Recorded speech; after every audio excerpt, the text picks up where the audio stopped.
Hello साथियों, कैसे हैं आप सभी। आई होप आप सभी अच्छे होंगे और आप लोगों की तैयारी उतनी शानदार तरीके से आगे चल रही होंगी।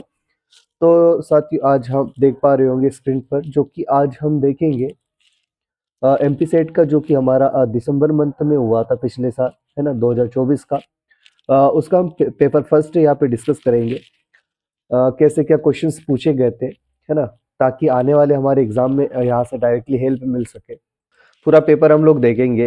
पेपर फर्स्ट जो कि सामान्य प्रश्न पत्र शिक्षण व एवं शोध अभिवृत्ति के संबंध में है। आप सभी जानते हैं कि यहाँ से जो है 50 क्वेश्चंस बनते हैं ना, जो कि हमारे 100 नंबर का होता है। काफी इंपॉर्टेंट हो जाता है हमारे कट ऑफ के लिए भी, है ना। जो कि ऑल ओवर कट ऑफ हमें जो देखने को मिलती है, उसके लिए पेपर वन और पेपर सेकंड जो है काफी इंपॉर्टेंट रोल प्ले करते हैं, जिसमें पेपर वन का रोल काफी अहम माना जाता है। अगर हम पेपर वन के सिलेबस को देखें तो काफ़ी इम्पोर्टेंट हमें देखने को मिलते हैं टॉपिक्स उसमें। जैसा आप सभी स्क्रीन पर देख पा रहे होंगे, जो कि पेपर वन से संबंधित है हमारा सिलेबस। अगर देखिए तो हमारा फर्स्ट इसमें टॉपिक हमें देखने को मिलता है टीचिंग एप्टीट्यूड से रिलेटेड। यहाँ से भी डायरेक्टली क्वेश्चन बनते हैं, 3 से 4 क्वेश्चन यहाँ से बन जाते हैं ना। साथ ही साथ हम देखें सेकंड टॉपिक हमारा रिसर्च एप्टीट्यूड पर हो जाता है। यहाँ से भी डायरेक्टली क्वेश्चन देखने को मिलते हैं। अगली बात करें, इसमें हमें थर्ड यूनिट में हमें देखने को कॉम्प्रिहेंशन देखने को मिलता है, जिससे 5 से 6 क्वेश्चंस डायरेक्टली कॉम्प्रिहेंशन के माध्यम से हमें देखने को मिलते हैं एग्जाम में।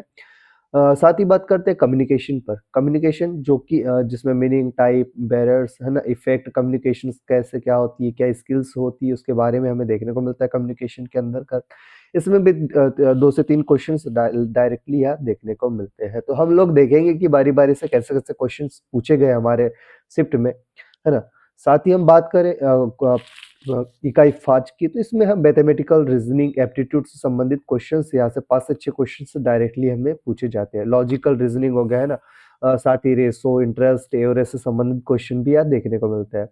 साथ ही बात करते हैं 6 की लॉजिकल रीजनिंग, जैसा कि हम लोगों ने भी चर्चा की, जिसमें अंडरस्टैंडिंग आर्गुमेंट्स वगैरह हो गया, है ना, डिडक्टिव हो गया, इंडेडक्टिव रीजनिंग हो गई, वेन डायग्राम से रिलेटेड, एनालॉजी से रिलेटेड, है ना, क्लासिफिकेशन से रिलेटेड क्वेश्चंस यहाँ से डायरेक्टली देखने को मिलते हैं। अगले इंपॉर्टेंट इकाई की अगर बात करें, तो इसमें डाटा इंटरप्रिटेशन से डायरेक्टली क्वेश्चंस या 5 से 6 क्वेश्चंस यहाँ से देखने को मिलते हैं। डाटा इंटरप्रिटेशन से जिसमें टेबल, ग्राफिक्स, चार्ट दे दिया जाएगा, उस पर आधारित 5 से 6 क्वेश्चन बनते हैं। तो साथियों, काफी इंपॉर्टेंट ये टॉपिक है, 2-3, है ना, जो कि रीजनिंग से रिलेटेड हो या मैथ्स से रिलेटेड हो। काफी इंपॉर्टेंट टॉपिक यहाँ से डायरेक्टली क्वेश्चन बनते हैं। बात करते हैं 8 की, इकाई 8 की, जिसमें इंफॉर्मेशन कम्युनिकेशन टेक्नोलॉजी आईसीटी के बारे में हम लोगों को पूछा जाता है। डिजिटल जो भी आपके इनिशिएटिव हो जाएंगे, हायर एजुकेशन से संबंधित क्वेश्चंस हो जाएंगे, तो यहाँ से हमें डायरेक्टली देखने को मिलते हैं। साथ बात करते हैं इकाई 9 की, जिसमें हमें पीपल्स डेवलपमेंट इन्वायरमेंट से संबंधित क्वेश्चंस बनते हैं। लास्ट यूनिट जो हमारी इसमें हो जाती है हायर एजुकेशन सिस्टम के बारे में, जो कि पॉलिसीज हो गई, गवर्नेंस के क्या रोल है, क्या पॉलिसीज है ना, कौन कौन से इंस्टीट्यूट है, कब कब निर्माण हुआ था इनका, है ना। तो ये सारे ही क्वेश्चन बनते हैं यहाँ से। और कुछ क्वेश्चन जैसे आर्टिकल से डायरेक्टली क्वेश्चन पूछे जाते हैं, कुछ एमपी जीके से भी क्वेश्चन बनते हैं यहाँ से, है ना, जो कि जीके करंट पे आधारित हो। तो यहाँ ऐसे क्वेश्चंस बनते ही, ये रहा आपका सिलेबस। तो आप सभी इससे अवगत होंगे, और नहीं भी देखा होगा तो इन्हें इन्हें जरूर कवर करना है। सारी सिलेबस को आप लोगों को सामने रखना है अपने टेबल पे, और इन्हें बारी बारी से सारे यूनिट का सफाया करते जाना है। तो ये काफी इंपॉर्टेंट है आपके दोनों ही पेपर में से। पेपर वन अगर बात करें तो आपके जो भी कट ऑफ को क्लियर करवाने में अहम योगदान भूमिका अदा करता है। तो हम लोग बारी बारी से सारे पेपर देखेंगे जो कि हमारे प्रीवियस ईयर में पूछे गए। लगातार 2 से 3 सालों में हमें देखने को मिल रहा है कि हर साल हमारी वैकेंसी, एमपी सेट की वैकेंसी हमें देखने को मिल रही है एमपीपीएससी के साइड से। तो इस बार भी 2025 में जो कि हम देख पा रहे हैं कि जैसे डेट हमें बताई दी है एग्जाम की, जो कि जनवरी मंथ में कंडक्ट होने वाला है। तो इसलिए काफी इंपॉर्टेंट हो जाता है। बच्चे हमारे पास आज मान लो 23 नवंबर हो चुका है, तो देखें तो डेढ़ डेढ़ महीने भी कम बचे, 1.5 महीने से भी कम बचा हुआ है। तो इसलिए काफी इंपॉर्टेंट आप सभी के लिए हो जाता है कि आप जितना ज्यादा प्रैक्टिस हो सके, रिवीजन हो सके, वो सारी ही चीजें करो। और साथ ही आपका जो भी पेपर सेकंड है, उसके भी पीवाईक्यूज एनालिसिस करो ना, साथ ही साथ प्रैक्टिस पे ध्यान दो, है ना, अच्छे से आप अपना कंटेंट रेडी करो। तो ये सारी चीजें आपके लिए काफी इंपॉर्टेंट रहने वाली है आगे आने वाले दिनों में। तो इसलिए साथियों हम लोग पीवाईक्यू देखते हैं जो कि हमसे पूछा गया था और उस पर आधारित ही आप लोग यूनिट करने की कोशिश करिएगा, है ना। जितने ज़्यादा आप पीवाईक्यूज देखे होंगे उसी बेस पे क्वेश्चंस पूछे जाने की प्रोबेबिलिटी बनती है। तो चलिए साथी हम लोग देखते हैं, डिस्कशन को आगे बढ़ाते हैं। जो भी नए साथी हमारे साथ आज कनेक्ट हुए हैं उनसे निवेदन है कि चैनल को जरूर सब्सक्राइब कर लीजिए और साथ ही साथ अपने साथियों के साथ भी इसे शेयर करिएगा। आने वाले क्लासेस आप तक बहुत जल्दी पहुंच सके इसलिए आप जरूर सब्सक्राइब कर लीजिए, हमसे अच्छे से जुड़ जाइए क्योंकि हम लोग काफ़ी इंपॉर्टेंट लेक्चर आपके लिए लाते रहेंगे। साथ ही साथ वीडियो को जरूर लाइक करिएगा। तो चलिए साथियों बारी बारी से क्वेश्चन हम लोग प्रैक्टिस करते हैं, कौन कौन से क्वेश्चन बने थे। तो दोस्तों जैसा कि आप स्क्रीन पर देख पा रहे होंगे पेपर फर्स्ट का फर्स्ट क्वेश्चन दिया हुआ है। 1 मिनट दीजिएगा, सॉरी।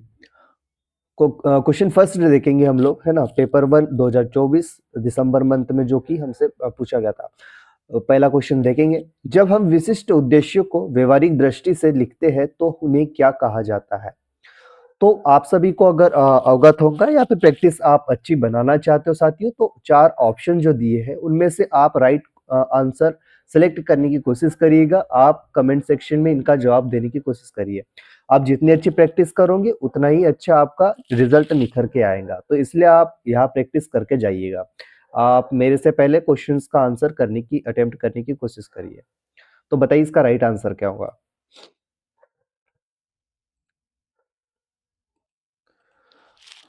तो साथियों इसका राइट आंसर क्या होगा, जैसे कि हम लोगों को क्वेश्चन में ही आधा आंसर हमें मिल जाता है। जैसे कि कोई विशिष्ट उद्देश्य रहा हमारे जीवन में, अगर उसको व्यवहारिक रूप से लाएंगे तो कैसा हो जाएगा हमारा जो उद्देश्य हो जाएगा वह व्यवहारिक उद्देश्य हो जाएगा। तो इसका राइट आंसर क्या हो जाएगा, ऑप्शन बी हो जाएगा। इस तरीके से आप इसका राइट आंसर निकाल सकते हो साथियों। क्वेश्चन में ही दिया होता है अधिकतर आंसर, तो ये होता है कि क्वेश्चन को हम कितना गहराई तक समझ पाते हैं। तो इसलिए क्वेश्चन को अपने को अच्छे से रीड करना है ना, ताकि हम वहां से आंसर कलेक्ट कर सके। सेकंड क्वेश्चन देखोगे आप सभी स्क्रीन पे, यह कथन किसने दिया था कि शिक्षण सुदृढ़ीकरण की आकस्मिकताओं की व्यवस्था है। बताइए यह स्टेटमेंट किसका है। सारे स्टेटमेंट आप कोशिश करिएगा कि याद करने की कोशिश करो, है ना।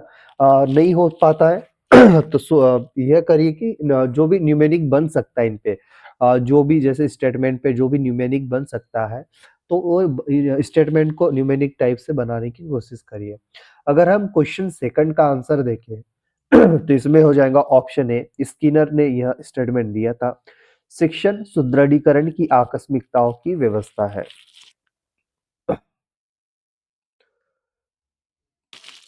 अगर हम यहाँ से अगर इसको फनी वे में अगर बनाया चाहे निमोनिक, तो शिक्षण जो होता है सुदृढ़ीकरण मतलब स्किनर, स्किन जो होती है ना, उसको क्या करना है, उसको सुदृढ़ करना होता है। तो यहाँ से आप कलेक्ट कर सकते हो शिक्षण क्या होता है, सुदृढ़ीकरण। तो स्किन को कैसे करेंगे, सुदृढ़ीकरण करेंगे। तो यहाँ से आप कलेक्ट कर सकते हो, इसको आंसर को पिक कर सकते हो अच्छे से। तो इस टाइप से भी निमोनिक आप बना के आपका आंसर निकल सकता है। तो साथियों इस टाइप से आप जरूर करने की कोशिश करिएगा। अगला क्वेश्चन देख पा रहे होंगे आप स्क्रीन पे, थर्ड क्वेश्चन देखते हैं। विकास तकनीक के रचनात्मक पहलू में निम्नलिखित में से कौन सा शामिल है। बताइए इसका राइट आंसर क्या होगा।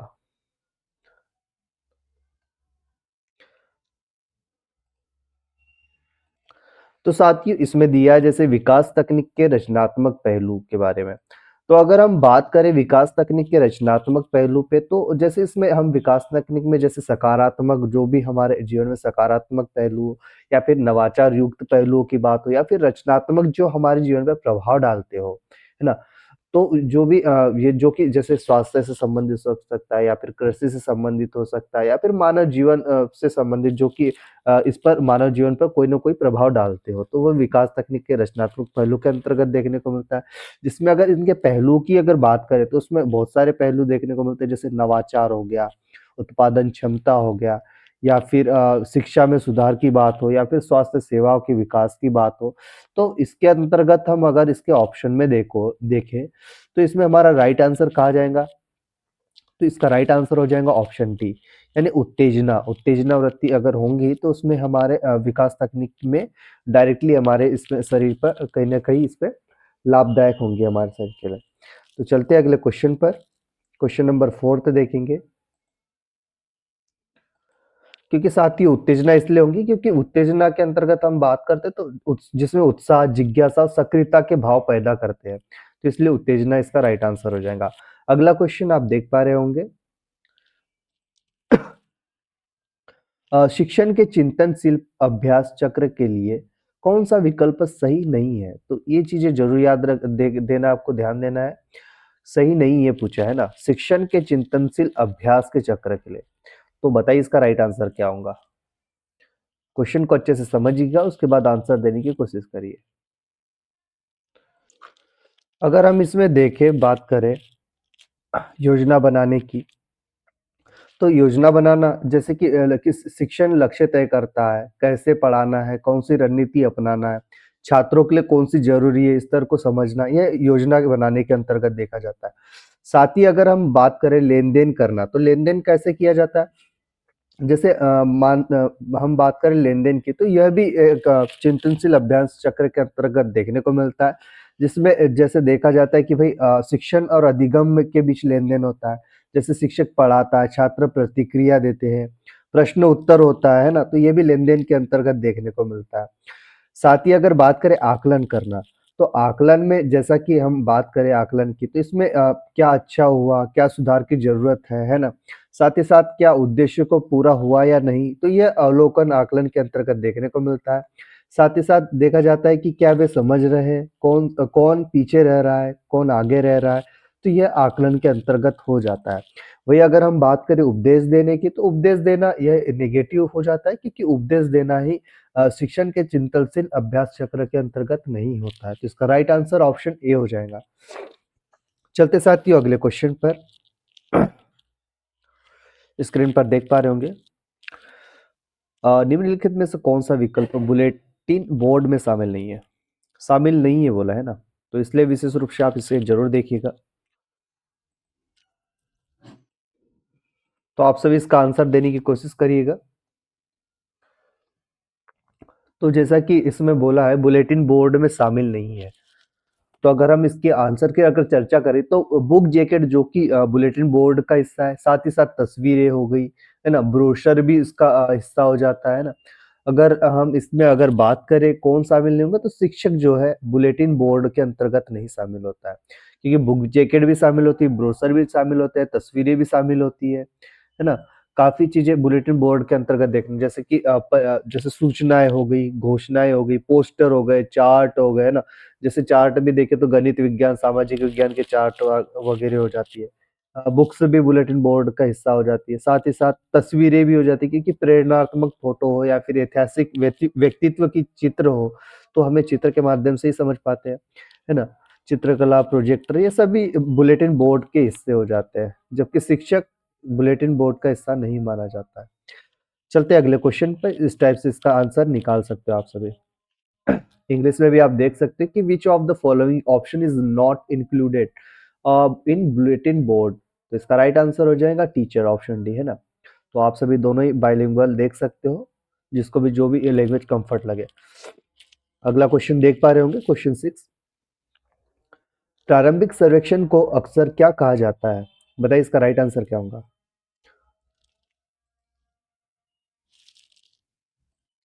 अगर इसका इसका राइट आंसर देखे साथियों, तो जैसा कि हम जानते हैं कि प्रारंभिक सर्वेक्षण के अंतर्गत हम देखें, तो क्या हो जाएगा हमारा प्रारंभिक सर्वेक्षण। जैसे कि हम देखें, मुख्य सर्वेक्षण होता है क्या? तो नहीं होता है। द्वितीयक सर्वेक्षण होता है क्या? तो यह भी नहीं देखने को मिलता है। अन्वेषणात्मक सर्वेक्षण होता है क्या? नहीं होता है। प्रारंभिक सर्वेक्षण की बात करें तो इसके पूर्व में जो कि सर्वेक्षण देखने को मिलता है, जैसे कि हम देखें कि प्राथमिक सर्वेक्षण हो गया, या फिर पूर्व मूल्यांकन की बात हो, या फिर प्रारंभिक मूल्यांकन की बात हो। मुख्य सर्वेक्षण तो बात की बात होती है, लेकिन उसके पहले भी एक सर्वेक्षण होता है, जो कि पायलट सर्वेक्षण के नाम से भी जाना जाता है। जैसे कि हम देखते हैं कि कोई भी पायलट प्रोजेक्ट हमारे क्षेत्र में लागू किया जाता है, उसके बाद में पूरे क्षेत्र में, होल क्षेत्र में हमें देखने को मिलता है। इसलिए प्रारंभिक सर्वेक्षण क्या होगा, क्या कहा जाता है प्रारंभिक सर्वेक्षण को? पायलट सर्वेक्षण भी कहा जाता है, इसलिए इसे इसका राइट आंसर क्या हो जाएगा? ऑप्शन बी हो जाएगा। चलते हैं अगले क्वेश्चन पर। क्वेश्चन 7 देखेंगे, प्रायोगिक अनुसंधान में नियंत्रण शब्द किसका उल्लेख करता है? तो बताइए नियंत्रण शब्द किसका उल्लेख करेगा प्रायोगिक अनुसंधान में? ये रहे आपके ऑप्शन। बताइए कमेंट सेक्शन में क्या इसका राइट आंसर होगा। इधर इंग्लिश में देखेंगे, in experimental research what does the term control refer to. बताइए इसका आंसर। तो साथ ही इसका राइट आंसर अगर देखिए प्रायोगिक अनुसंधान में नियंत्रण के बारे में, तो इसका राइट आंसर क्या हो जाएगा, ऑप्शन बी।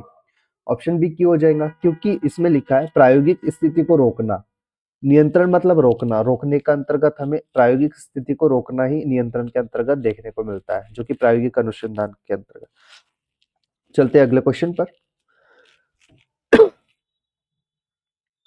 क्वेश्चन 8 देख पा रहे होंगे आप स्क्रीन पर। कंप्यूटर सम्मक विश्लेषण में कौन कौशल विकसित करते समय शोधकर्ताओं को पहला कदम क्या पता होना चाहिए। इसका राइट आंसर बताइए आप सभी क्या होगा।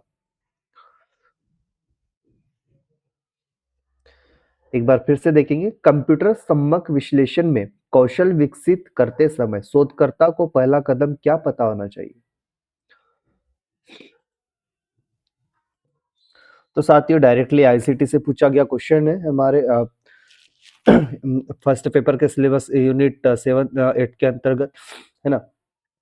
तो अगर हम इसमें देखें इसका राइट आंसर क्या हो जाएगा, तो हम इसका पहला कदम क्या होता है शोधकर्ताओं का पहला कदम, तो इसका राइट आंसर हो जाएगा ऑप्शन सी, सम्मक संगठन और कोडिंग इसके अंतर्गत देखने को मिलता है।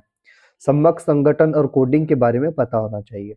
चलते अगले क्वेश्चन पर, क्वेश्चन नंबर 9 देखेंगे। एक व्यापक शोध रिपोर्ट लेआउट के 3 मुख्य घटक क्या है।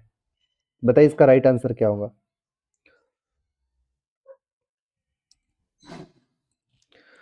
तो साथियों व्यापक शोध रिपोर्ट की अगर चर्चा करें तो इसमें क्या हो जाएगा, तो अगर हम चारों ही ऑप्शन में अगर व्यापक शोध रिपोर्ट लेआउट के बारे में 3 मुख्य घटकों की अगर चर्चा करें, तो इसमें सबसे पहले आता है प्रारंभिक भाग, जिसमें अगर फ्रंट मैटर में ये शामिल होता है कि जिसमें शीर्षक पृष्ठ हो गया, क्रमानिका की हो गई, बात हो गई, है ना, टेबल कंटेंट के बारे में, साथ ही साथ सारांश की बात की जाती है ना, साथ ही साथ उसका प्रस्तावना प्रीफेस के बारे में भी बात की जाती है प्रारंभिक भाग के अंतर्गत।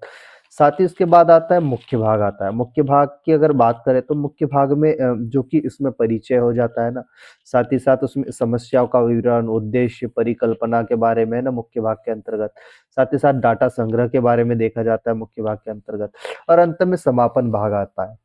तो समापन भाग में जिसमें सुझाव हो जाते हैं ना, निष्कर्ष हो जाते हैं, या फिर क्या परिशिष्ट या क्या इसमें रेफरेंस देना है ना, क्या कंक्लूजन होगा इसका, तो ये अंतमाला के अंतर्गत देखने को मिलता है। तो ऐसे अगर ऑप्शन को हम देखें तो इसमें क्या हो जाएगा, प्रारंभिक पृष्ठ, मुख्य पृष्ठ और अंतमाला लास्ट वाला, है ना। तो इसका ऑप्शन डी राइट आंसर हो जाएगा। चलते साथ ही अगले क्वेश्चन पर, क्वेश्चन 10 देखेंगे। सही और गलत आचरण के सिद्धांत को क्या कहा जाता है। बताइए इसके राइट आंसर को क्या होगा।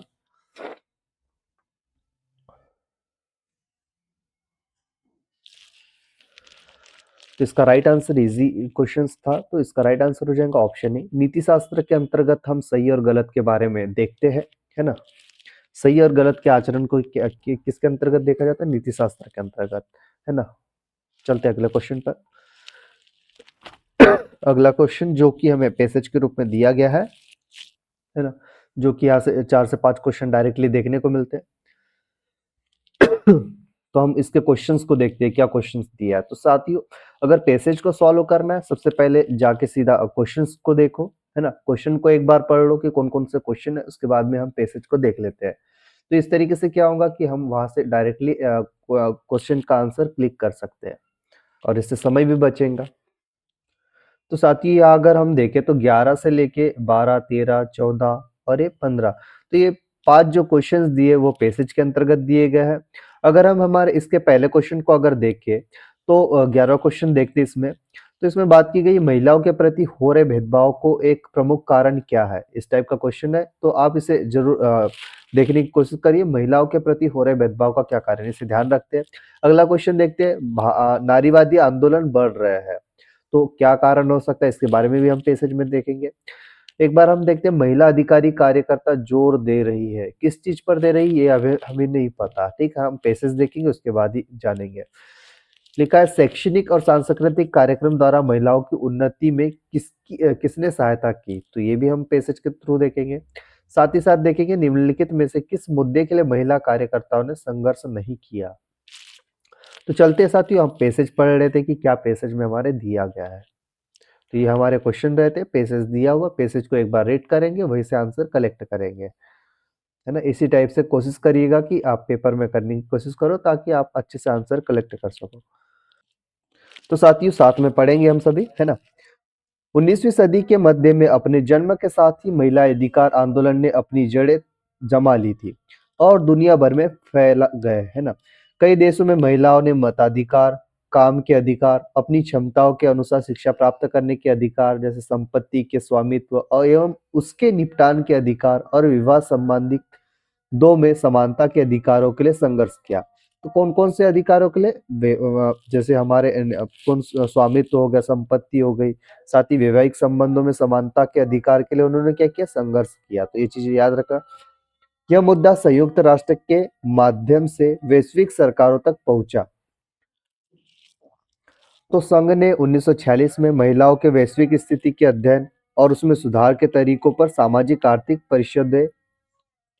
तो साथ ही यहाँ से अगर हम देखें इनमें से कि हमारा एक क्वेश्चन का आंसर मिलता है हमें जैसे हम चौथा लास्ट क्वेश्चन देखते हैं। निम्नलिखित में से किस मुद्दे के लिए महिलाएं कार्यकर्ता ने संघर्ष नहीं किया? तो अगर हम देखें इसमें, तो हम लोगों ने अभी ऊपर चर्चा की थी, संघर्ष नहीं किया, तो हम देखते हैं किस किस के लिए संघर्ष किया। तो कई देशों में महिला ने मताधिकार के लिए, काम के अधिकार के लिए, अपनी क्षमताओं के अनुसार शिक्षा प्राप्त करने के अधिकार, संपत्ति के स्वामित्व एवं उससे निपटान के अधिकार, है ना, वैवाहिक संबंधों में समानता के अधिकार के लिए संघर्ष किए। तो किस किस के लिए संघर्ष किए? समानता के अधिकार के लिए, है ना, स्वामित्व संपत्ति के लिए, साथ ही साथ शिक्षा प्राप्त के अधिकार के लिए, मताधिकार के लिए और अपनी क्षमता के अनुसार शिक्षा प्राप्त करने के लिए। तो देखते हैं हम क्या इसमें ऑप्शंस दिए। तो हम अगर इसमें देखें निम्नलिखित में से किस मुद्दे के लिए महिलाओं ने कार्यकर्ताओं ने संघर्ष नहीं किया, तो हम बात कर रहे थे इसमें वैवाहिक संबंधों में समानता के लिए। तो इसमें बात की है क्या हमारे ऑप्शंस में? तो हाँ, इसके भी बारे में संघर्ष किया। मताधिकार के लिए संघर्ष किया क्या? तो हाँ, इसमें भी संघर्ष किया। बुनियादी शिक्षा के लिए भी संघर्ष किया, जबकि गरीबी से मुक्ति के लिए संघर्ष नहीं किया। तो इसका राइट आंसर हो जाएगा ऑप्शन डी। चलते हैं हमारे पैसेज पे। तो संघर्ष वाला क्वेश्चन यहाँ से राइट हो जाता है ना, ऊपर दिया है। अगली बात करते हैं, यह मुद्दा संयुक्त राष्ट्र के माध्यम से वैश्विक सरकारों तक पहुंचा। संघ ने 1946 में महिलाओं के वैश्विक स्थिति के अध्ययन, इसमें सुधार तरीके, सामाजिक आर्थिक परिषद को सिफारिश करने के लिए एक विशेष आयोग की स्थापना की। यूनेस्को भी महिलाओं के शैक्षिक और सांस्कृतिक कार्यक्रम में शामिल करके उनकी उन्नति में सहायता की। तो साथ ही यहाँ से भी एक क्वेश्चन बनता है, महिलाओं के शैक्षणिक और सांस्कृतिक कार्यक्रमों में शामिल करके उनकी उन्नति में सहायता किसने की? तो उन्नति में सहायता की वाला क्वेश्चन हमारा पूछा गया था। तो हम यहाँ देखते हैं क्वेश्चन, 14वां क्वेश्चन हमारा, शैक्षिक और सांस्कृतिक कार्यक्रमों द्वारा महिलाओं की उन्नति में किसने सहायता की? तो हमें पता है इसका राइट आंसर क्या हो जाएगा, यूनेस्को ने सहायता की थी, जैसा कि हम लोगों ने पैसेज में पढ़ा। यूनेस्को भी महिलाओं के शैक्षिक सांस्कृतिक कार्यक्रम में शामिल करके उनकी उन्नति में सहायता की। चलते अगले पैसेज पे। इसके अतिरिक्त कई महिलाओं के संगठन विभिन्न देशों कार्यरत और राष्ट्रीय अंतर्राष्ट्रीय स्तर पर महिलाओं के साथ हो रहे भेदभाव से शेष क्षेत्रों को खत्म करने के लिए सक्रिय है। अंतर्राष्ट्रीय नारीवादी संगठन जुड़कर वे दुनिया भर की महिलाओं कार्यक्रम उनकी उपलब्धियों के संपर्क में रहते हैं। हालांकि दुनिया अभी आधी आबादी अभी भी निरक्षर है, तो और जो हासिल किया गया है जिससे अभी हासिल करना है उसके बीच बहुत असमानता है। एक तरफ महिला अधिकारी कार्यकर्ता बुनियादी शिक्षा के लिए लड़ रही है, दूसरी तरफ उन आरंभिक सुरक्षात्मक कानूनों को भी हटाने के खिलाफ भी संघर्ष कर रही है जिन्हें महिलाओं के कुछ निश्चित आजादी नहीं देने के कारण भेदभाव पूर्ण माना जाता है। उदाहरण के लिए महिलाओं की इच्छा के अनुसार उन्हें रात के बाहर रहकर काम करने का अधिकार, फिर भी वह इस तथ्य के बावजूद महिला आंदोलन असमान रूप से आगे बढ़ रहा है। तो साथ ही यहाँ से भी क्वेश्चन हमारा 11 निकल के आता है कि महिलाओं के प्रति हो रहे भेदभाव का एक प्रमुख कारण क्या होता है? क्या हो जाएगा इसका राइट आंसर? इसका राइट आंसर हो जाएगा ऑप्शन बी, निरक्षरता, जैसा कि हम लोगों ने भी चर्चा की। साथ ही आगे पढ़ते हैं इसको। फिर भी इस तथ्य के बावजूद महिलाओं ने आंदोलन समान रूप से आगे बढ़ रहा है। इसमें अलग-अलग अनुपात में सफलता हासिल की है। कुल मिलाकर महिलाओं अपने बाड़े से बाहर निकल रही है, स्वतंत्र तथा समान नागरिक के रूप में पुरुषों के संसार में अपने लिए जगह बना रही है। तो हमारा एक क्वेश्चन इसमें छूट जाता है ना, 2-3 क्वेश्चन हमारे लग गए। अगर हम इसमें अगर बात करें 12वें क्वेश्चन की, नारीवादी आंदोलन बढ़ रहा है, तो इसमें हमने क्या देखा है? तो इसमें असमान रूप से बढ़ रहा है नारीवादी आंदोलन, जैसा कि हम लोगों ने अभी चर्चा की, है ना?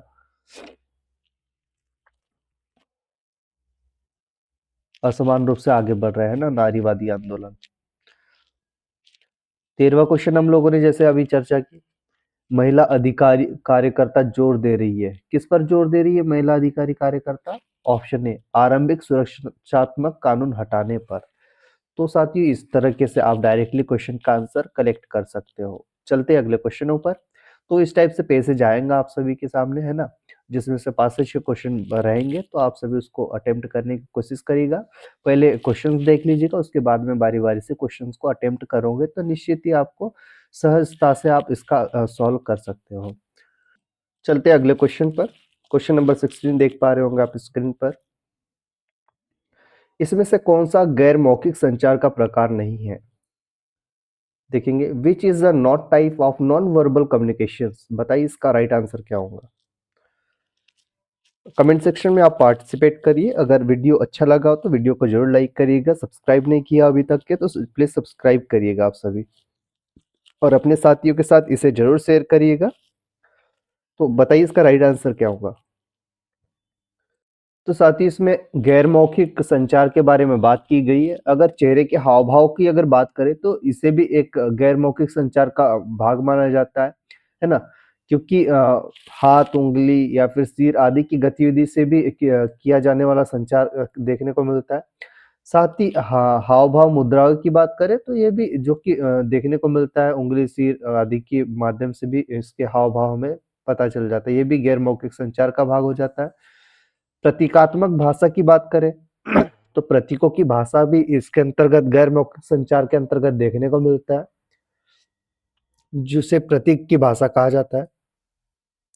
जैसे कि आइकॉन हो गया, किसी प्रकार का इमोजी हो गया, या फिर कोई संकेत चिन्ह, रंग हो गए, तो यह जो कि प्रतीकात्मक भाषा के अंतर्गत देखने को मिलते हैं।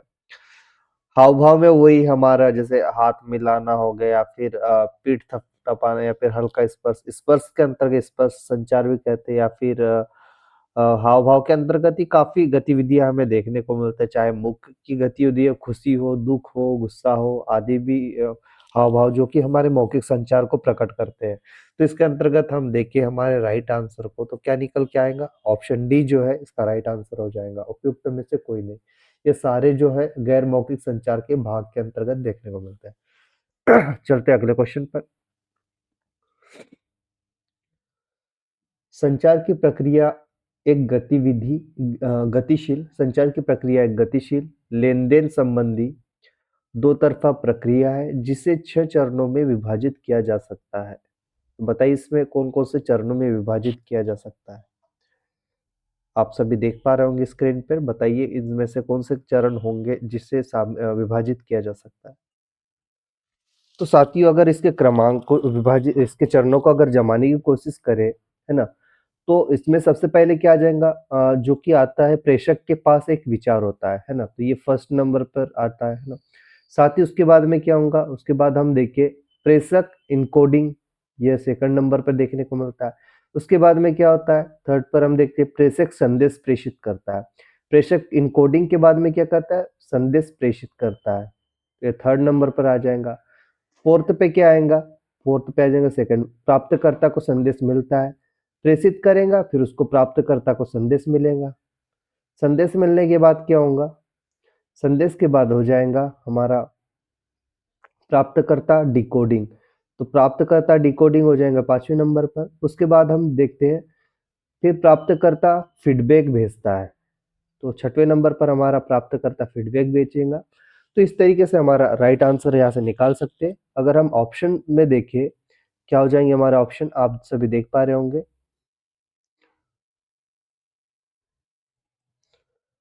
तो इसका राइट आंसर कहाँ से निकलता था, 1 4 3।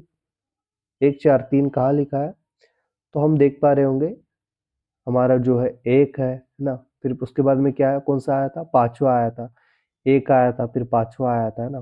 तो इसमें से देखिए तो फर्स्ट और एक फिफ्थ, तो हमारा ऑप्शन बी जो हो जाएगा इसका राइट आंसर हो जाएगा, कि फर्स्ट आ रहा है उसके बाद में फिफ्थ नंबर का आ रहा है ना सेकंड में, फिर थर्ड किस में आ रहा है, तो थर्ड थर्ड में ही है, फोर्थ किस में आ रहा है, फोर्थ सेकंड वाला आ रहा है। तो इस तरीके से इसका राइट आंसर हो जाएगा। चलते अगले क्वेश्चन पर। क्वेश्चन 18 देख पा रहे होंगे आप सभी। व्यावसायिक सेटिंग परिस्थिति में निम्नलिखित में से किस संचार बाधा के गलतफहमी पैदा करने की सबसे अधिक संभावना है, बताइए इसका राइट आंसर क्या होगा।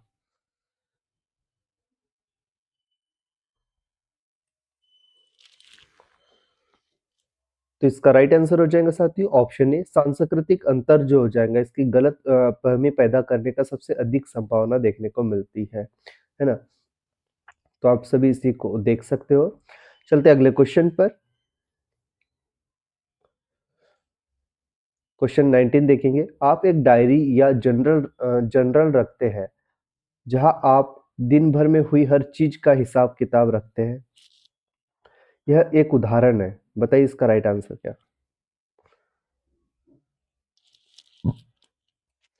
क्या इस प्रकार का संचार है साथियों जिसमें आत्मचिंतन पर आधारित होता है, जिसमें विचार हो गए या भावना लक्ष्य निर्णय में मन में स्पष्ट करता है वो सारी चीजें। साथ ही यह स्वयं को समझने की बात हो या फिर किसी तरीके का निर्णय लेने की बात हो या समस्या हल करने में भी यह अंतर व्यक्तित्व संचार जो है वो डायरेक्टली फायदेमंद देखने को मिलता है। तो बताइए इसमें से राइट आंसर क्या होगा, तो इसका राइट आंसर हो जाएगा साथियों ऑप्शन बी, अंतर व्यक्ति संचार, जो कि इसका राइट आंसर हो जाएगा। चलते हैं अगले क्वेश्चन पर। क्वेश्चन 20 देखेंगे। वह प्रक्रिया जिसके द्वारा किसी तकनीक के माध्यम से संदेश प्रेषित किया जाता है उसे क्या कहा जाता है। ये आपके ऑप्शंस रहे, बताइए इसका राइट आंसर क्या होगा। अगर इंग्लिश में अगर देखें, the process by which the message is transmitted through some technologies the terminate us, बताइए इसका राइट आंसर क्या होगा।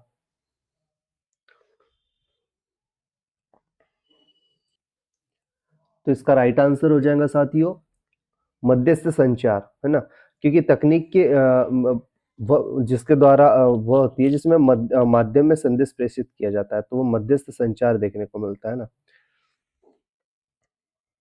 चलते अगले क्वेश्चन पर। क्वेश्चन 21 देखेंगे। एक पुस्तक का विक्रय मूल्य 500 रुपए है, एक दुकानदार इस पर 25% लाभ कमाता है, तो पुस्तक का क्रय मूल्य क्या होगा। ये आपके ऑप्शंस रहे, सॉल्व करने की कोशिश करिएगा, इसका राइट आंसर बताइए।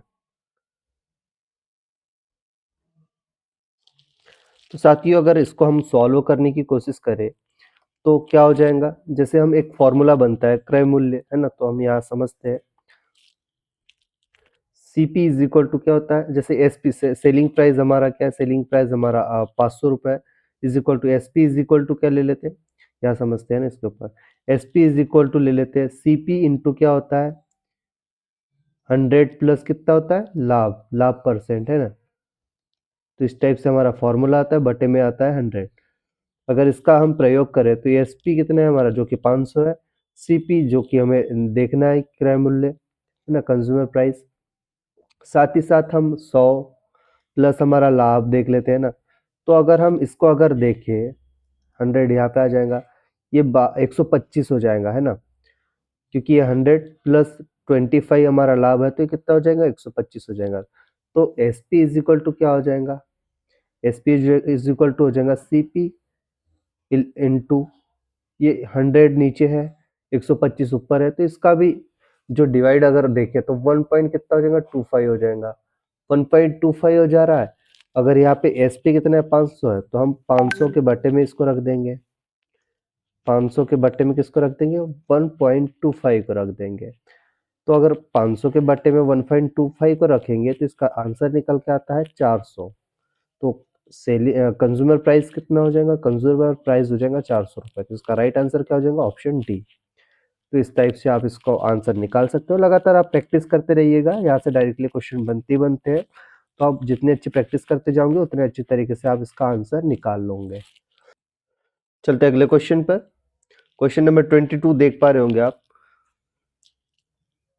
एक विद्यार्थी अपने गांव से 4 किलोमीटर प्रति घंटे की गति से अपने स्कूल जाता है तथा 6 किलोमीटर घंटे की गति से वापस आ जाता है। यदि पूरी यात्रा में 4 घंटे और 10 मिनट का समय लगता है तो उसके गांव से स्कूल की दूरी कितनी है? बताइए इसका राइट आंसर क्या होगा? तो इस टाइप के क्वेश्चन पूछे जाते हैं। आप सभी इसका राइट आंसर देखने की कोशिश करिए। बताइए कितना हो जाएगा इसका राइट आंसर। प्रैक्टिस करते रहिए साथियों, ऐसे क्वेश्चन लगातार पूछे जाते हैं और इसी इसी बेस पे क्वेश्चन आपको देखने को मिलेंगे आपके आने वाले एग्जाम में। इसलिए यहाँ से क्वेश्चन जरूर कोशिश करिएगा कि प्रैक्टिस करके जाओ आप अच्छी से अच्छी। तो बताइए इसका राइट आंसर क्या होगा आप?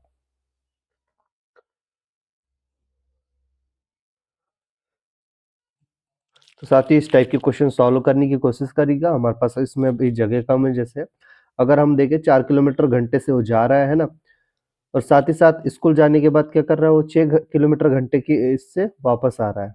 6 किलोमीटर प्रति घंटे की इससे, है ना। और एक 6 किलोमीटर प्रति घंटे के हिसाब से क्या आ रहा है? वापस आ रहा है। तो ये बताना है कि इसमें कितना समय लगा। जैसे हम देख भी ले रहे हैं समय की, तो इसमें 4 घंटे, 4 घंटे कितने मिनट? 10 मिनट का समय लग रहा है ये सारी क्रिया में जाना और आने में। तो उसे डिस्टेंस बताना है कि कितनी आएंगे डिस्टेंस। ठीक है, ये दोनों ही चीजों में, क्योंकि जो भी चीज है तो वो हमें 10 किलोमीटर घंटा चल गया यहाँ पे। 6 और 4, 10 किलोमीटर घंटा, है ना। तो इतना समय ले रहा है 4 घंटे 10 मिनट का। तो आपको डिस्टेंस यहाँ से निकालना है। तो अगर इसका राइट आंसर देखे तो इसका राइट आंसर हो जाएगा ऑप्शन ऑप्शन ए हो जाएगा 10 किलोमीटर। चलते अगले क्वेश्चन पर। आप इस टाइप के क्वेश्चन की जरूर प्रैक्टिस करके जाइएगा। 23वां क्वेश्चन देखेंगे। निम्नलिखित वर्णमाला श्रेणी में प्रश्नवाचक चिन्ह के स्थान पर क्या आएगा?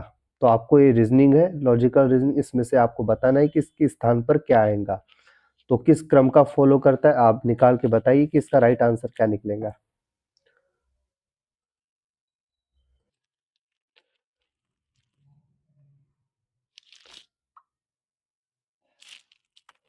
तो अगर हम देखें साथियों आंसर को, तो इसमें अगर देखें तो इसमें एक एक क्रम छोड़ के, जैसे हम देखते ए से सी हो जा रहा है, इसमें बी छूट जा रहा है ना।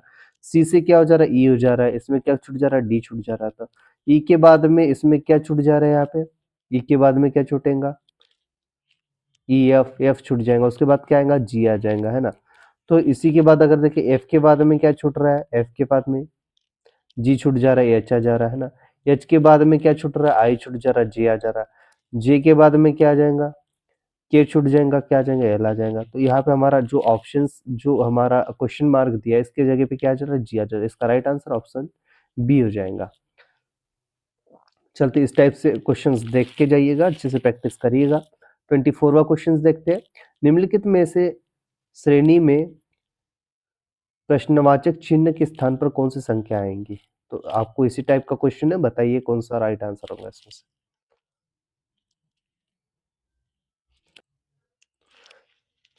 तो साथ ही यहाँ अगर हम क्वेश्चन में देखें तो हम यहाँ एक ट्रिक काम कर रहे हैं। इसमें अगर हम देखें तो 11, इसके बाद कितना हो जा रहा है? 24 हो जा रहा है। तो कितना ज्यादा देखने को मिल रहा है हमें? 13 ज्यादा देखने को मिल रहा है। इसके बाद में भी इसकी संख्या बहुत ज्यादा बढ़ रहा है। तो कहीं ना कहीं इसका मल्टी देखने को हमें मिल रहा है। अगर मल्टी करके हम देखें, 11 गुनी 2 करते हैं, कितना हो जा रहा है? 11 दूनी 22, प्लस कितना करते हैं? 2 करते हैं, तो कितना हो जा रहा है? 24 आ जा रहा है हमारा। ठीक है, इसी टाइप को अगर हम फॉलो करें, 24 का गुना अगर इसमें अगर 3 में करते हैं, 4 दूनी और 4 तिरी 12, तो कितना हो जा रहा है? 72 हमें देखने को मिल रहा है 24 का गुना 3 में करने पर। अगर इसमें 3 प्लस कर देंगे तो कितना हो जाएगा? 75 आ जा रहा है। इसी टाइप से अगर साथियों आगे हम करते हैं, 75 गुणित करते हैं, 3 लिया था अब हम 4 लेते हैं, और प्लस करते हैं 4 का, अगर प्लस करते हैं तो इस टाइप से देखते हैं बनता है क्या। तो इस टाइप से अगर इसका गुना करें तो निश्चित ही यहाँ से हमें 304 मिल रहा है।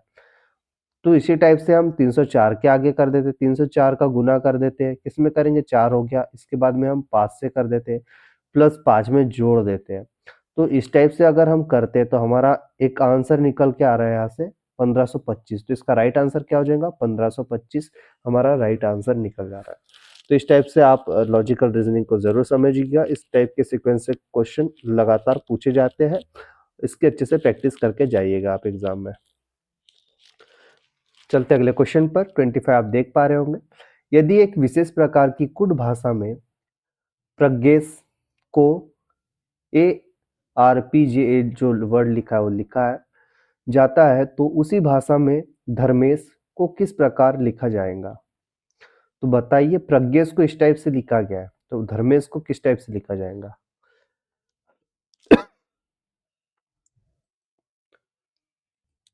तो साथियों, हम अगर प्रज्ञेश को अगर देखें, प्रज्ञेश को किस टाइप से लिखा गया, तो कैसे इनने फॉलो की मेथड हम देखते हैं। तो हम ये प्रज्ञेश लिखा हुआ है, तो प्रज्ञेश को हम नीचे हमारा जो भी वर्ड दिया है उसको अगर मिलान करें तो ए का जो है ना, पेन चेंज करके देखते हैं हम लोग। तो ए जो दिया है, ए को फर्स्ट में लिख दिया है ना, पी को जो दिया है राइट लास्ट में इसमें लिख दिया, 3 वर्ड को लिया, और आर को सीधा सीधा रखा है। तो धर्मेश को भी हम ऐसे कर देंगे, जो धर्मेश का ए है, ए को हम बाहर ला लेंगे, है ना, और एच को जगह पे लिख देंगे, उसके बाद में क्या लिख देंगे, डी को लिख देंगे। ठीक है, इस टाइप का होगा। जी को यथावत रखा है, वाई को भी जगह पे रखा है, तो इसके बाद में क्या आ जा रहा है, आर को भी हम जगह पे रख देते हैं, एम को भी जगह पे रख देते हैं। इसके बाद हम देख पा रहे हैं कि ई को इन्होंने लास्ट पे लिख दिया, तो ई हमारा लास्ट पे आ जाएगा, है ना। एच को 3 वर्ड में फर्स्ट पे रख दिया, तो ई एच को जो है हम भी यहाँ रख देंगे, और यस को जगह पे देखने को मिल रहा है जो कि बीच वाला।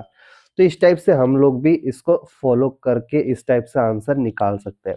तो क्या बन रहा है हमारा, ये पहले आ जा रहा, फिर एच आ जा रहा, तो हम देखते हैं ऑप्शन में, ये आ जा रहा, एच आ जा रहा, ये आ रहा, एच आ रहा, ये आ रहा, एच आ रहा, तो ये तो सही है, ये गलत है ना।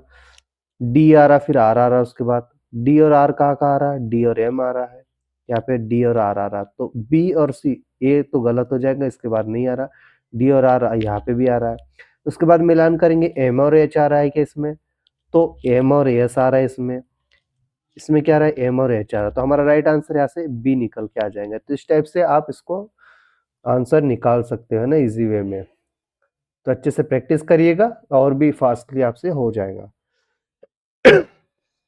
26वां क्वेश्चन देखते हैं। सभी यूनानी मनुष्य है, तो यह एक स्टेटमेंट के माध्यम से देखते हैं। इसमें सभी यूनानी मनुष्य है, सभी एथेंस वासी यूनानी है, सभी एथेंस वासी जो है मनुष्य है। तो उपयुक्त न्याय वाक्य की आकृति क्या होंगी बताना है आपको, कि प्रथम आकृति होंगी, द्वितीय आकृति होंगी, या तृतीय आकृति होंगी, या चतुर्थ आकृति होंगी। तो इसका राइट आंसर बताइए, कौन सी आकृति इसमें से बनेगी। इसमें देखें तो मनुष्य, सभी यूनानी क्या है, मनुष्य, अगर मनुष्य को ये माना तो सभी यूनानी जो है वो मनुष्य भी है। सभी एथेंसवासी यूनानी है, एथेंसवासी क्या है, यूनानी भी है, मनुष्य भी है। तो इस टाइप से भी अगर इसका आप देखें तो हम इसमें प्रथम आकृति बोल सकते हैं। इसका राइट आंसर ऑप्शन ये हो जाएगा। चलते अगले क्वेश्चन पर। 27 देखेंगे, निम्नलिखित वेन आरेख पर विचार करना है। बताना है आपको, ए एस आरेख हो गया, ए पी आरेख हो गया, ए एम आरेख हो गया, है ना। तो उपयुक्त रेखाचित्र प्रतिनिधित्व करता है, बताइए इसका किसका प्रतिनिधित्व कर रहा है। 4 ऑप्शनों में से राइट आंसर निकालने की कोशिश करिए। साथ ही इस क्वेश्चन में अगर देखें तो वेन आरेख में 3 वृत्त दिए हुए हैं, जिसमें अगर बात करें हम एस की या पी की, है ना, जिसमें कुछ क्षेत्रों को साझा करता है एक दूसरे से। जैसे पीएसएम जो कि वृद्धि है, इनको साझा इनका जो कि क्षेत्र अगर देखें तो 100 उन तत्वों का प्रतिनिधित्व करता है ना। एक्स की बात करें तो यह तीनों का प्रतिनिधित्व करता है, जो तीनों भी एक समान सेट में दिए हुए हैं। साथ ही अगर इसमें अगर देखें तो एक्स उनका प्रतिनिधित्व करता है, तो तीनों जो कि तीनों सेटों में मौजूद है। तो इसका विश्लेषण हमें करना है कि कौन सा इसमें से इसका सही विकल्प हम चुन सकते हैं। तो अगर इसको तो हम भी थोड़ा समझ नहीं पाए कि किस टाइप से क्वेश्चन पूछा गया था, है ना। तो देखते हैं इसको अगर सर्च करेंगे किस टाइप का इसका आंसर निकल के आता। आंसर तो पता है, लेकिन इसको किस टाइप से अगर सॉल्व कर सकते तो हम इसको क्रिया जरूर देखेंगे। और आप लोगों को अगर आता होगा तो आप कमेंट सेक्शन में इसको जरूर बताइएगा कि किस टाइप से इसका आंसर निकलेगा। इसका राइट आंसर जिसे ऑप्शन ए माना गया है ना। चलते अगले क्वेश्चन पर।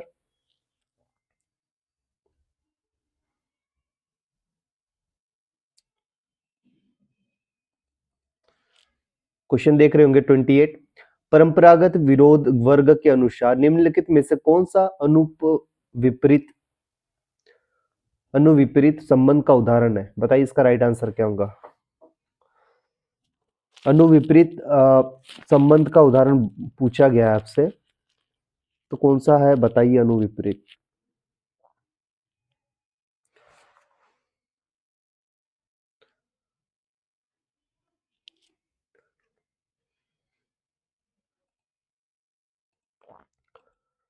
तो साथ ही इसका अगर राइट आंसर हम देखें तो इसमें हो जाएगा हमारा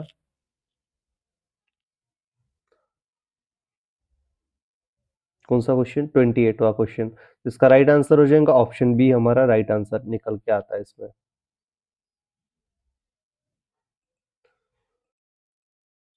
ऑप्शन बी इसका राइट आंसर हो जाएगा। चलते अगले क्वेश्चन पर 29 देखेंगे। बौद्ध दर्शन के अनुसार सामान्य लक्षण का ज्ञान होता है। बताइए इसका राइट आंसर क्या होगा।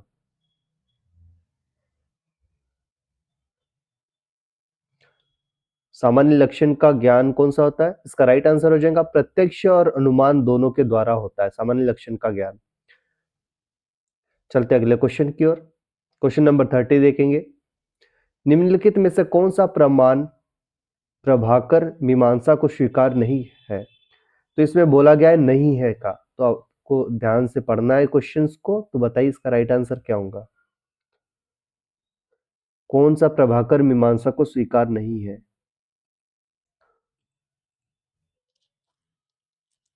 तो इसका राइट आंसर हो जाएगा साथियों ऑप्शन सी, अनुपलब्धि प्रमाण, जो कि प्रभाकर मीमांसा को स्वीकार नहीं है। चलते अगले क्वेश्चन पर। क्वेश्चन नंबर देखेंगे 31। पायलट सर्वेक्षण क्या है। पायलट सर्वेक्षण क्या है बताइए। हम लोगों ने इसके पूर्व भी क्वेश्चन को अच्छे से डिस्कस किया था पायलट सर्वेक्षण से संबंधित।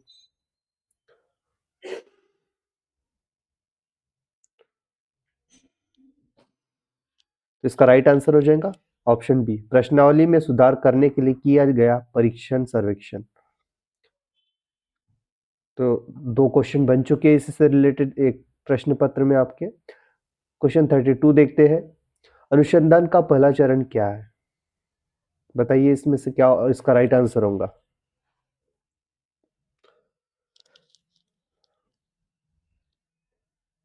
इसका राइट आंसर हो जाएगा ऑप्शन सी, समस्या की पहचान करना अनुसंधान का पहला चरण देखने को मिलता है। चलते अगले क्वेश्चन पर। क्वेश्चन नंबर 33 देख रहे हैं आप स्क्रीन पर। शोध कार्य का खाका कहाँ कहा जाता है।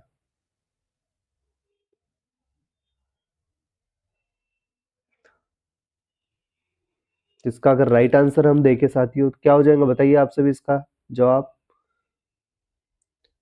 शोध कार्य का खाका शोध डिजाइन को कहा जाता है। चलते अगले क्वेश्चन पर। 34 देख पा रहे होंगे आप स्क्रीन पर। दूसरों द्वारा एकत्रित और संकलित किए गए समंक के स्रोत कहलाते हैं। ये आपके ऑप्शंस रहे, बताइए इसका राइट आंसर क्या होगा। कमेंट सेक्शन में आप सभी पार्टिसिपेट करने की कोशिश करिए ताकि आपका अच्छे से अच्छा और स्कोर आ सके, है ना। जहां अभी गलती कर सकते हो, लेकिन बाद में एग्जाम हॉल में आप गलती करोगे तो फिर आपका स्कोर जरूर वहां पे नेगेटिव इफेक्ट आपको देखने को मिलेगा। इसलिए आप अच्छे से यहाँ से प्रैक्टिस करके जाइए।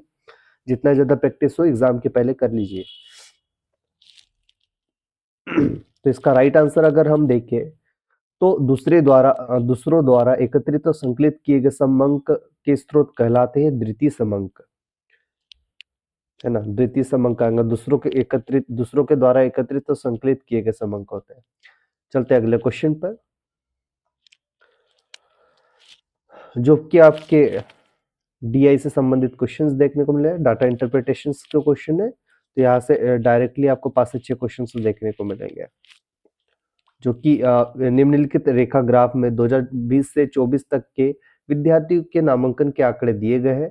गणना कीजिए कि 2025 में कितने और विद्यार्थियों का नामांकन सुनिश्चित किया जाए कि 6 वर्षों का औसत नामांकन 640 विद्यार्थी हो जाए। तो ये आपका एक ग्राफ दिया गया है, ये कुछ क्वेश्चंस दिए गए हैं। तो इसका राइट आंसर बताइए क्या होगा।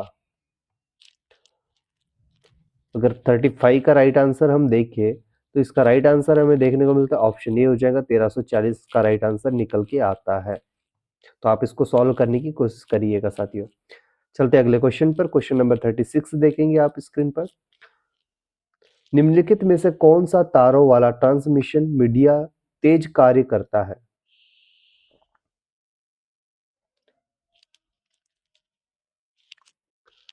तो इसका राइट आंसर हो जाएगा फाइबर जो ऑप्टिक्स होता है, जो हम अधिकतर देखते हैं खबरों में, फाइबर ऑप्टिक्स से रिलेटेड। तो यह जो कि ट्रांसमिशन मीडिया का तेज कार्य करने वाला फाइबर ऑप्टिक्स देखने को मिलता है। चलते अगले क्वेश्चन पर। क्वेश्चन नंबर 37 देख रहे होंगे। ई रकम पोर्टल किस कल्याण से संबंधित है? बताइए इसका राइट आंसर क्या होगा।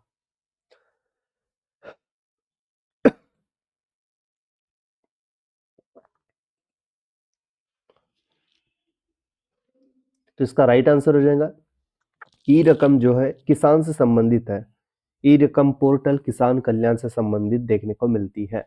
चलते अगले क्वेश्चन पर। क्वेश्चन नंबर 38 देख रहे होंगे आप स्क्रीन पर।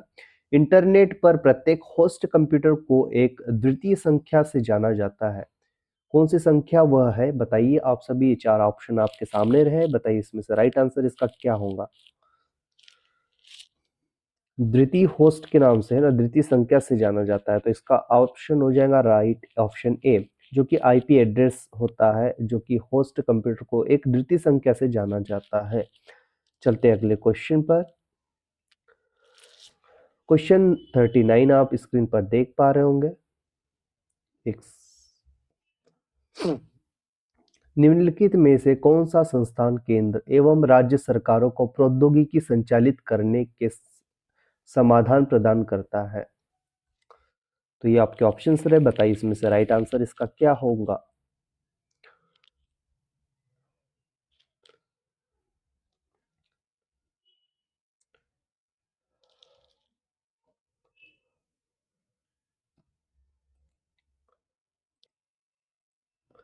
तो साथ ही ये गवर्नेंस या सरकारी आईसीटी सेवाएं प्रदान करता है। तो वो कौन सा है? भारत सरकार का।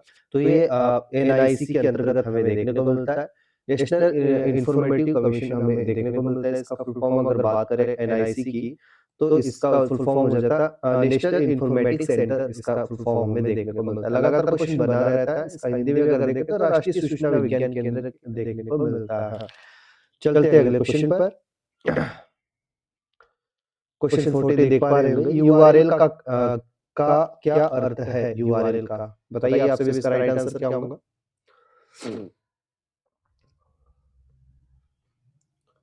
फुल फॉर्म पूछने को आ जाती है लगातार, तो आप सभी को कुछ देख के जाना है। तो इसका राइट आंसर हो जाएगा ऑप्शन सी, है ना, यूनिफॉर्म रिसोर्स लोकेटेड। इसका फुल फॉर्म हो जाएगा, इसका अर्थ हो जाएगा, है ना।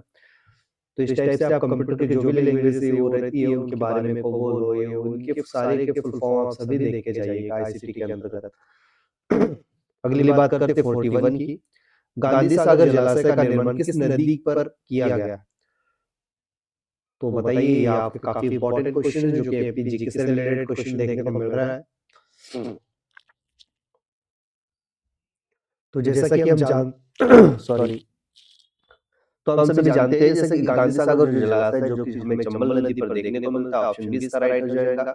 साथ ही साथ हम लोगों को यहाँ से देख के जाना है कि कौन कौन सी जो नदियों से संबंधित अगर क्वेश्चन पूछे जा रहे हैं, तो नदियों के बारे में जो भी हमारे जलाशय है या बांध है, इनसे संबंधित क्वेश्चनों को देख के जाना है। जैसे चंबल पर ही अगर बात करें तो हम राणा प्रताप सागर हो गया है ना, साथ ही साथ इस पे गांधी सागर बांध भी हमें देखने को मिलता है ना। तो काफी इंपॉर्टेंट 2-3 बांध इस पे देखने को मिलते हैं चंबल नदी पे, तो इसके बारे में हमें देख के जाना है। साथ ही साथ बेतवा नदी पर कौन कौन से बांध है, किस कौन सी सहायक नदी इसकी है ना। बेतवा जैसे हम बात करें बेतवा नदी की, तो किसकी सहायक नदी है? ये यमुना नदी की सहायक निकल के आती है।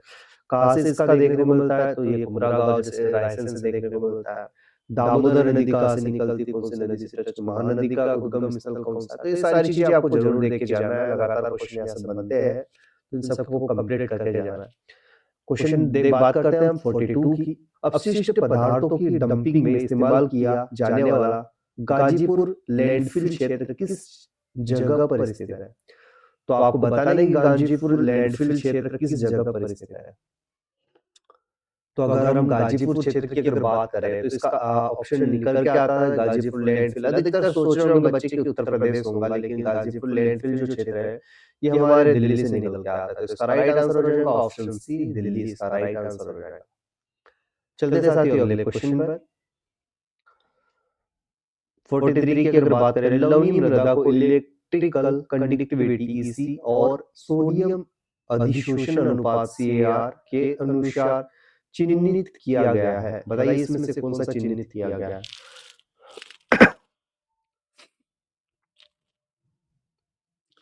तो इसका राइट आंसर हो जाएगा साथियों ऑप्शन बी, ईसी 4 से अधिक और एसएआर जो है 13 से कम होना चाहिए, इसको चिन्हित किया गया है। सोडियम अधिशोषण अनुपात जो है 13 से कम होना चाहिए। चलते हैं अगले क्वेश्चन पर। क्वेश्चन नंबर 44 देख पा रहे होंगे आप सभी स्क्रीन पर। भारत में BIOE 3 नीति है ना, BIO3 नीति जैविक प्रौद्योगिकी विभाग भारत सरकार गवर्नमेंट ऑफ इंडिया द्वारा दी गई, इसका अर्थ है क्या, इसका अर्थ है बताइए।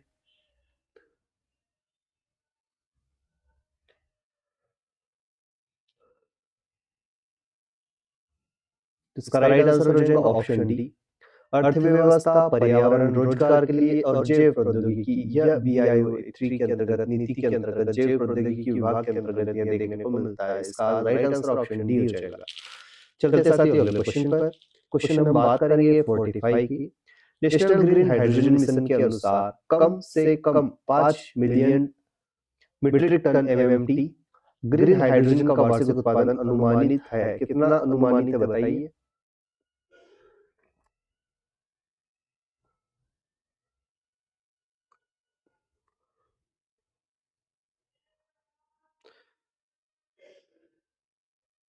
बताइए इसका राइट आंसर कब तक अनुमानित है इसका।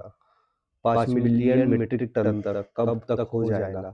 इसका राइट आंसर निकल के आता साथियों ऑप्शन सी, 2030 तक के वार्षिक उत्पादन अनुमानित किया गया है। अगला क्वेश्चन देखते हैं 46।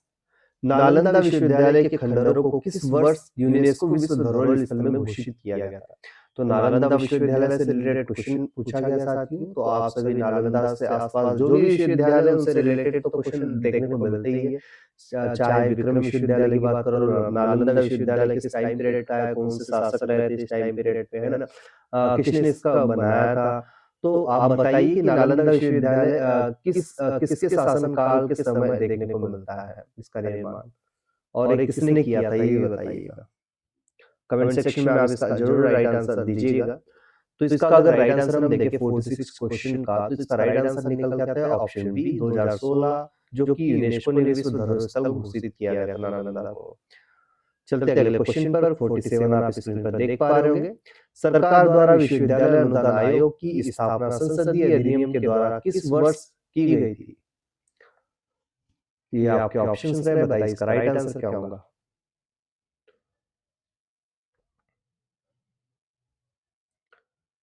तो इसका राइट आंसर हो जाएगा विश्व अनुदान आयोग ने, जो कि इसे 1956 के तहत संसदीय अधिनियम के द्वारा 1956 में जोड़ा गया था। ऑप्शन सी इसका राइट आंसर हो जाएगा। चलते हैं अगले क्वेश्चन पर। क्वेश्चन नंबर देखेंगे 48। कौशल विकास एवं उद्यमिता मंत्रालय द्वारा प्रस्तुत संक्षिप्त शब्द संकल्प का अर्थ क्या है। संकल्प का अर्थ बताना है, जो कि किस मंत्रालय के थ्रू है, कौशल विकास उद्यमिता मंत्रालय के अंतर्गत देखने को मिलता है। तो याद रखिएगा क्वेश्चन पूछ सकता है कि संकल्प किस मंत्रालय का हिस्सा है। तो इसकी अगर हम बात करें तो इसका राइट आंसर आता है ऑप्शन सी, आजीविका संवर्धन के लिए कौशल अधिग्रहण और ज्ञान जागरूकता के अंतर्गत देखने को मिलता है। चलते हैं अगले क्वेश्चन पर साथियों। क्वेश्चन नंबर देखेंगे 49। निम्नलिखित में से कौन सा पाश्चात्य शिक्षा को भारत में थोपने का विरोधी था।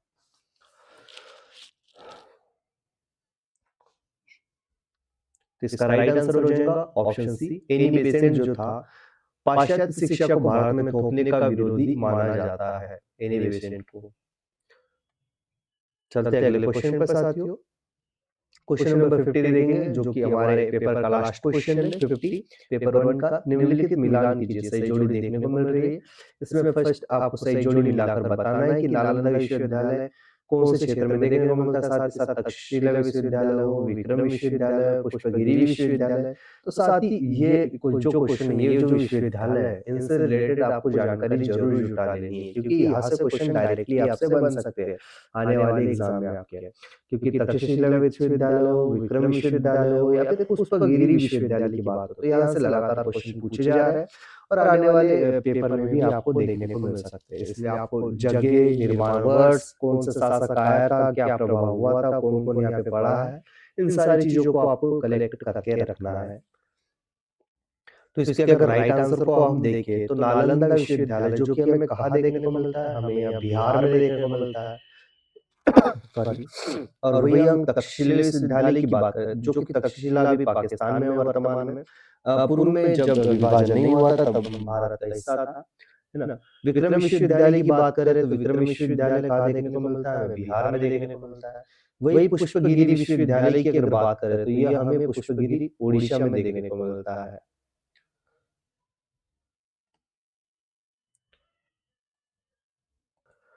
तो साथ ही इस तरीके से इसकी जोड़ी का मिलान हो जाएगा। तो अब आगे उसके राइट आंसर को अगर बात करें तो ऑप्शन ए का क्या हो जाएगा, फर्स्ट का फर्स्ट हो जाएगा, सेकंड का क्या हो जाएगा, सेकंड का थर्ड हो जाएगा, है ना। पाकिस्तान, तक्षशिला पाकिस्तान, है ना। साथ ही सी का फर्स्ट हो जाएगा, यहाँ पे भी फर्स्ट हो जाएगा सी का, बिहार, जो कि पुष्पगिरी का क्या हो जाएगा, पुष्पगिरी का सेकंड, जो कि उड़ीसा में देखने को मिलता है। तो इस तरीके से इसका राइट आंसर ऑप्शन ए हो जाएगा। इस टाइप से आप इसको कलेक्ट कर सकते हो साथियों, है ना। तो अगर आपको एक दो भी नाम पता रहे कहाँ पे कौन लोकेटेड है, तो आप सारी जोड़ी को मिलान अच्छे से कर पाते हो। तो साथ ही ये रहे हमारे जो कि 2024 के दिसंबर मंथ के क्वेश्चन। आई होप आप सभी को आज का लेक्चर अच्छा लगा होगा। इस तरह के लेक्चर हम लोग लेके आते जाएंगे, है ना। जितने भी पीवाईक्यू अभी प्रीवियस के क्वेश्चंस हुए हैं हमें वर्तमान में, क्वेश्चनों को अटेम्प्ट करने की कोशिश करेंगे। सारे पेपर हम आपके लिए लेके आएंगे। तो आप सभी बने रहिएगा। अगर आप लोगों ने चैनल को अभी तक सब्सक्राइब नहीं किया, लाइक नहीं किया, तो जरूर सब्सक्राइब कर लीजिए, हमसे जुड़ जाइए। इंपॉर्टेंट क्लासेस और लेक्चर हम आप सभी के लिए लेके आएंगे, है ना। अभी कुछ दिनों का समय बचा हुआ है, 1.5 महीने का, तो इसमें हम जितने भी हो सकते हैं इंपॉर्टेंट क्वेश्चन और इंपॉर्टेंट लेक्चर लेके आएंगे आप सभी के लिए, जो कि डायरेक्टली आपके लिए हेल्पफुल रहेंगे आपके एग्जाम पेपर 1 के लिए, और हो सके तो देखते हैं पेपर 2 के लिए भी कुछ न कुछ करेंगे। अगर आज का लेक्चर आपको अच्छा लगा होगा तो इसे जरूर शेयर करिएगा अपने साथियों के साथ। आने वाला लेक्चर आपके लिए जरूर बेनिफिशियल होगा, इसलिए आप सभी जुड़ जाइए। आप सभी अभी तक बने रहे, आप सभी का धन्यवाद। मिलते हैं नए लेक्चर के साथ, अच्छे से प्रैक्टिस तैयारी करते रहिए। आप सभी को जय राम जी की।